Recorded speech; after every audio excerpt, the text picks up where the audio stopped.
இப்போது பிஜேபி 450 சீட்டில் கண்டெஸ்ட் பண்ணுறது சார். தன்னுடைய கூட்டணி கட்சிக்கு 93 சீட்டு விட்டு கொடுத்துருக்கு. ஸோ இந்த 450 சீட்டில் நீங்கள் எடுத்தீங்கன்னா கிட்டத்தட்ட அவர்களுடைய நம்பிக்கை 80% வெல்வோம் என்ற நம்பிக்கை.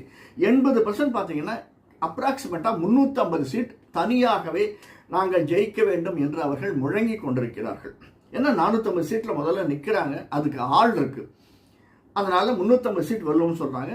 93 பேலன்ஸ் சீட்டில் இருக்கக்கூடியதில் 60% வச்சுருந்தாலுமே 55 சீட்டு. ஸோ அவர்களுடைய எய்ம் கிராஸ் 400, 350, 55, 400 எட்டி விட வேண்டும், 400 கிராஸ் பண்ணி விட வேண்டும் அப்படிங்கிறது அவர்களுடைய இலக்கு. இது நியாயமாகவும் பண்ணுறது.